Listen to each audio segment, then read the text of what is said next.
Ayan, makikita nyo dito may nakasulat na recommendation ng isang mekaniko, mga dapat palitan daw. Nagkataon na sa akin pinagawa.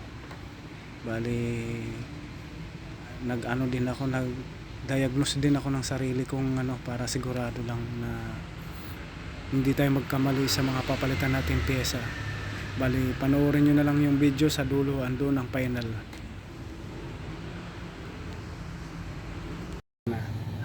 Ba't kumalas?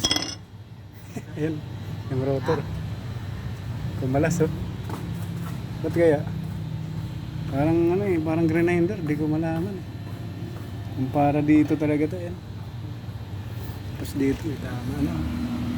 Kumayod oh. Base sa obserbasyon ko, mukhang sinadya to, kinating. Yan oh. Dapat hindi kinating.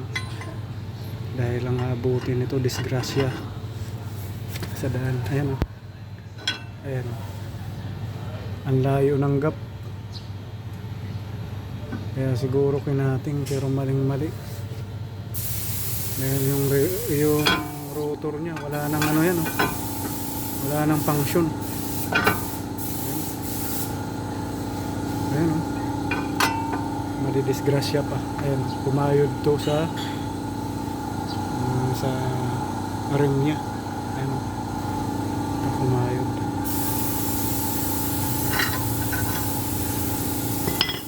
Sayang. Pati dito, kumaskas din.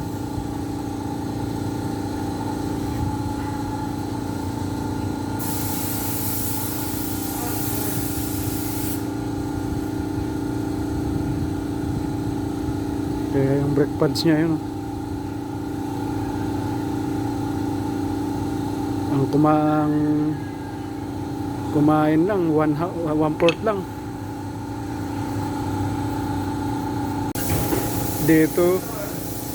Ang problema nito, hub bearing na. Ayan, hub bearing na ang problema nito. Ayan o, hub bearing na. Hindi ang problema yung tie rod o kaya yung dito talagang problema sa hub bearing. Papalitan na yung hub bearing. Tapos dito brake wheel cylinder, ayun. Kailangan talaga tinitingnan yung rubber bushing yan. Pag hindi mo binuksan naman, hindi makikita may tagas. Tapos brake shoe, yan. Halos ubos na. Kabila na yan. Tagas. Yung shock natin yan. Tapos yung shock mount din dun ito. Yan sa taas. Palitin na rin yan kasi kumakaldag na. Kaya yan ang ng kalampag. Tapos ito, stabilizer link ito. Na rin to. Tapos yung clamp bushing. Ayan. Yung sway bushing. Kailangan na rin palitin yung shock. Yung shock absorber natin. Ito yan. Ito yung laman yan. Replacement. Para dito sa EPB. Ililipat lang natin yung coil spring dito. Kailangan lang ng compressor, coil springs compressor para mailipat yan yung spring makompress. Tsaka huwag din kalimutan palitan yung shock mount. Kasi ito kalug na rin oh. Wala nang yung rubber dyan aspag na. Kaya panggagalingan din yan ng kalampag. Kaya umpisa na natin ilipat yan. Bali kanan kaliwa to. Yan yung bagong shock mount. Ito yung luma. Ito flat na. Ayan, may nakaumbok pa. Bali ilalagay natin yan dito para wala nang kaldag. Ayan, na natin ito. Tapos kapitan na natin compress coil spring compressor. Ayan, ay kabit na natin yung bago. Ilipat na natin yung spring. Tapos dito yung shock mount, ayan, nakabit na rin natin. Bali bago na yan, walang alog. Ayan o, wala tayong maramdamang alog dito. Ayan, wala na siya alog kumpara yung kanina. Ikakabit na natin to. Bali ganito lang din yan, kabilaan pati kanan ang gagawin, lipat shock. Yung isa ando na natin, ikabit na natin. Tatlong tornilyo lang sa taas yan, ikabit na natin. Next naman natin ito, parehas lang din, ganun din ito, papalitan din natin dahil ayan o, papalitan din natin ng shock mount. Ayan, yung isa okay na, ayan na, palitan na natin ng shock. Kaya ito naman next sa kanan, kabit na rin natin yung sa kanan to. Yan, wala na dito yung kalog dahil napalitan na, bago na to yung shock mount bushing na yan. Wala na rin kalog yan dahil ito yung luma. Yan, okay na, kakabit na lang din sa kabila. Next natin palitan, clamp, stabilizer clamp bushing. Yan, sway bar bushing, tsaka ito stabilizer link, palitan na rin natin to. Yan, unahin muna natin yan sa sulok para hindi man laban. Pag inuna natin yung link, kinabit dito sa mounting sa shock ng stabilizer, kaya gawin na natin to. Ano naman ang papalitan natin? Ito yung bago, yung original, yung stabilizer bar bushing, lamp bushing. Ayan, kabit na natin yan. Ayan, ito yung luma, ito yung bago. Ito na, busal-asal na siya. Ayan, itong bago, may pambutas, ilagay na natin dyan, ikabit na natin dyan, ikabit na natin yan. Ayan, tapos susunod na tong clamp nya. Ayan, tawag ko dyan stabilizer clamp bushing. May clamp kasi, tapos ikakabit na lang dyan yung tornilyo. Kasi kakabit na lang sa taas dyan yung tornilyo. Ayan, tornilyo na lang yan. Ayan, naikabit na yung bagong stabilizer clamp bushing. Ito is inex naman natin, ito stabilizer link. Kaya yan, tama nya, papalitan na natin yan ng bago. Ito yung bago natin. Ayan, 555. Yan, ipapalit natin dito. Ayan, dyan natin ipapalit. Kaya ikabit na natin dito, papunta yan dito. Dito ito tornilyo, tatanggalin dito, may tornilyo din dito. Tornilyo din dito. Kaya ikabit na natin. Ang knuckle, bagong palit ng hub bearing, medyo makunat lang ng konti. Ayan, obserbahan na lang to. Kabit na natin dito. Ayun, nakikabit na natin yung stabilizer link. Kaya kakapit na natin to dito. Ayan, dito yung tie rod, lower ball joint. Ayan, tapos preno.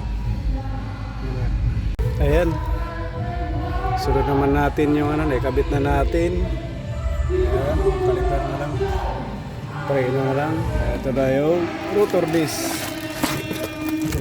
natin bago, mapapalitan na yan. Yung hati, ito bago. Ayan, nakabit na natin yan dyan.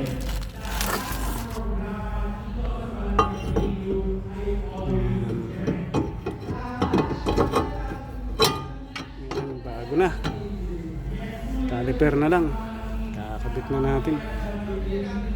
Caliper pin natin na lower. Tsaka ito yung sa caliper bolt. Ito yun. Ito yung lower caliper pin at tsaka ito. Itinama lang natin dahil yung dati, ayan, yung luma, may gumawa ang ipinalit ito. Sa halip na ganitong tornilyo yan, naging ganito, stainless, tapos yung thread magkaiba. Yan ang nangyari, na-lost thread sa loob. Ngayon, hindi na maisagad, kaya may epekto yan din sa preno. Hindi magtatrabaho ng maganda ang preno dahil nga abnormal na dito agad sa caliper pin na yan. Kaya yan, itinama natin, pina-order na ng bago. Kasi mahirap naman paobrahin natin yung alam naman natin na hindi tama. Kasi ito talagang wala na. Loose thread na yan sa loob. Hindi na yung tornilyo makahigpit. Kaya yan. Ikakabit natin yan dyan yung caliper pin. Dyan yan nakapwesto. Ayan. Nakompleto na natin dito. Gulong na lang ang kulang at saka i-bleed din natin kasi madumi ang brake fluid nito. Yan, ito na ang rotor disc. Andito na yung sliding pin na ikabit na, tsaka yung bolt. Yan, yung lower. Andito yung stabilizer link. Stabilizer bar bushing yan. Yan. Nagpitan na natin lahat. Ayan.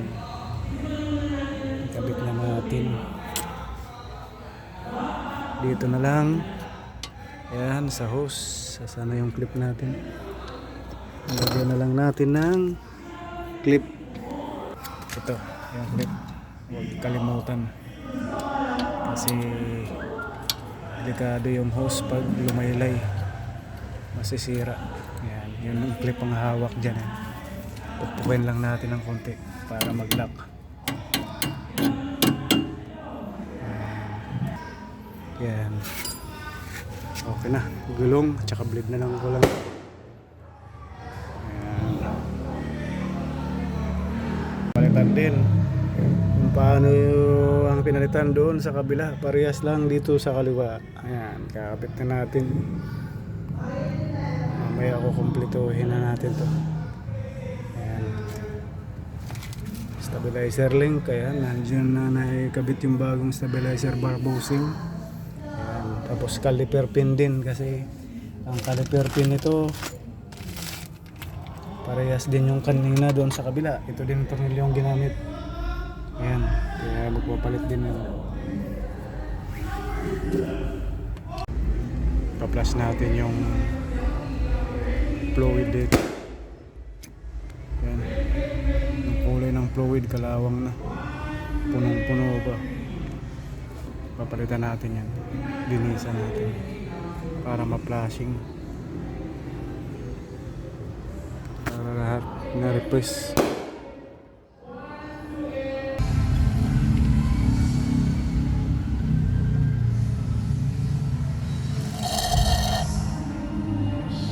Ayan o, yung kulay ng brake fluid kalawang na. Kaya linisan natin. Ayan, nililisan na rin natin yung reservoir tank ng brake fluid. Puro kalawang kanina. Kaya nalinisan na natin yan para paglagyan na ng bagong fluid at saka flashing para sigurado na magandang ng preno. Kapit. Ito na yung pamalit natin na brake shoe. Replacement. Ayan. Kapal. Ito yung pang EPB. Papalit natin dito. Dito. Papalitan na rin natin to. Dito ang pamalit natin. Ito yung pamalit natin. Pang EPB.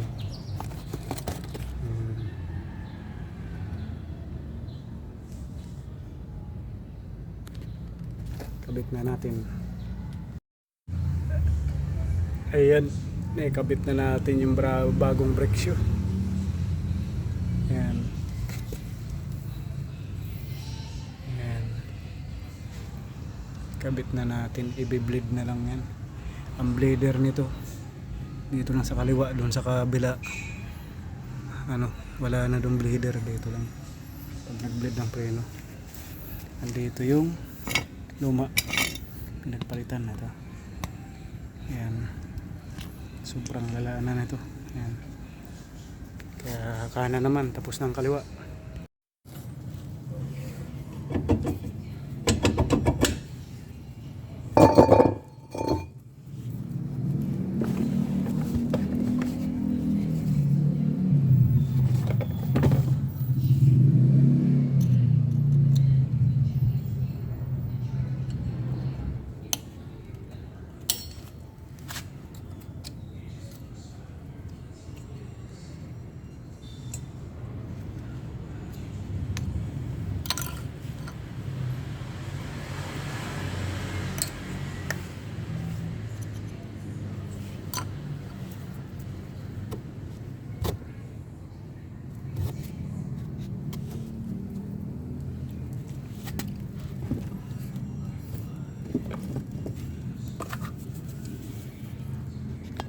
Ayan o.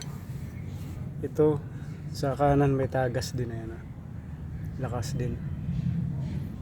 Kaya pag hindi mo talaga binuksan yung guma na yan, ayan, ito kabila wala. Pero talaga yan, para palitan na naman. Pwede naman yan na-repair, kaso nga lang minsan yung repair hindi rin natin masabi. Ayan yung brake shoe, yung kapal nya. Ayan na lang yung kapal nya, yung brake shoe. Ayan, nipis na. Palit na. Bandang kanan naman to, kanina kaliwa. Kaya tanggalin na natin, papalitan na ng bagong brake shoe at saka brake wheel cylinder. Ayan, yung brake wheel cylinder dito wala po ito kasi ayan o, dalawang brake line nang nakakapit dyan. Ang blader andun sa kabila, kaliwa. Kaya magkaiba sila. Ang diskarte ko dito, ito muna ang unang tatanggalin ko, tapos yung itong spring, tapos ito tanggalin yung pako nya, tanggalin para ito mahila yan ng buo. Kasi yung mga spring ngayon sa loob, para di ka mahirapan magtanggal, ilalabas natin yan ng buo. Pag nagkabit din, kung anong itsura nung pagkatanggal, buuhin lang din sa baba, ilusot lang din uli para hindi mahirap. Kasi pag isa-isahin mo yan, maraming yan, makikipag-away ka dyan. Ayan, may spring dito, lalo na yung spring sa loob. Ayan, kaya mamaya ipakita ko. Ayan, tanggal na natin ang naiwan ito. Ayan o, tatanggalin na natin yan. Tanggalin lang yung kable dito sa handbrake, nakakapit sa likod. Ayan, nakuha natin ng nakakapit pa rin yung mga spring dyan. Ayan, nakalas na natin dito, lilinisan na rin. Tapos kung anong forma niyang luma, pagbalik natin ganun din ang sistema para hindi tayo mahirapan. Kasi pag inisa-isa mo yung spring, mahirapan kapag nasa loob na. Pag andito na sa loob, mahirap. Kaya ganun lang ang technique. Tapos andito yung kable ng handbrake, dito mo na yan isusok-sok yung ng handbrake kable bago i-shoot dito sa loob. Tapos ito yung sa handbrake, ito tatanggalin lang to. Pag bumili naman ng bagong brake shoe, may kasama na ito, yung pinaka-lock nya. Ililipat natin dito yung sa handbrake. Sikwatin lang to ng flat screw, matatanggal na yan. Sikwatin lang dito para mailipat dito. Ayan, nailipat na natin. Ayan, dito andito sa bag. Bubuhin na natin dyan para suksok na lang doon. Yung handbrake, yan ang una ikakapit natin para hindi mahirap. Ayan. Okay. screenshot na. Yan. Yan. Ano lang kadali oh. Ano na siya.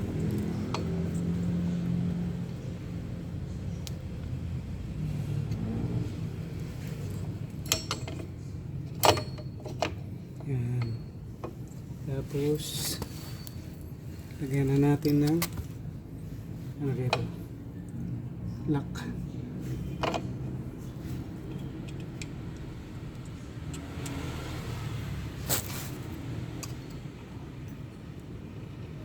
Para may laban.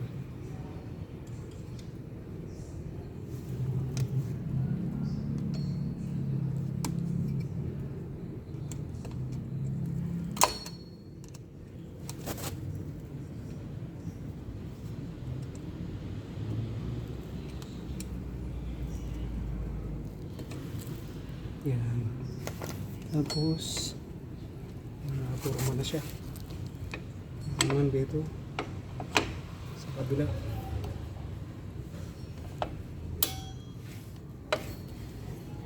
Hindi natin ng lock.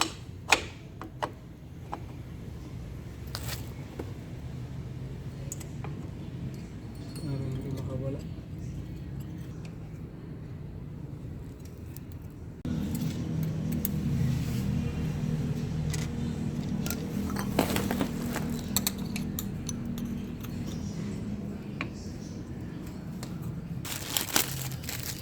Bago.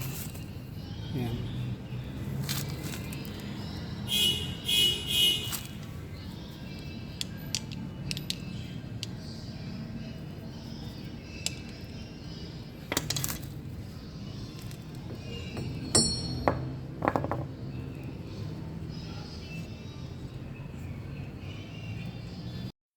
Ayan. Nakabit na natin yung bagong brake well cylinder, ang brake shoe. Nalihan na rin natin yung drum. Ayan. Naipitan na rin natin yung mga fittings dito. Wala dito yung bleeder, nandun sa kaliwa. Pag IPB. Kaya ngayon ibabalik na para mag-bleed tayo. Ayan, tapos na natin ma-adjust yung handbrake. Ayan, ibabalik na natin yung gulong. Tapos na rin natin i-bleed.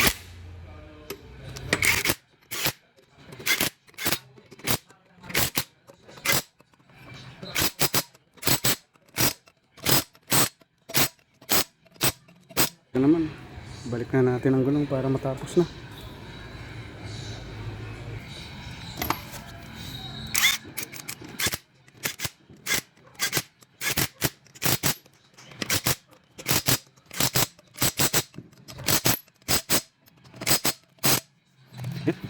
Okay, tapos road test na lang to. Dito na nga yung final natin na listahan. Sa unang listahan ko konti ang nakasulat, pero mayroon doon nakalista na hindi naman dapat palitan. Dito, ito na yung actual natin mga pinalitan na kailangan talaga palitan dahil mga sira na yung piyesang doon nakakabit. Kaya ito nang final.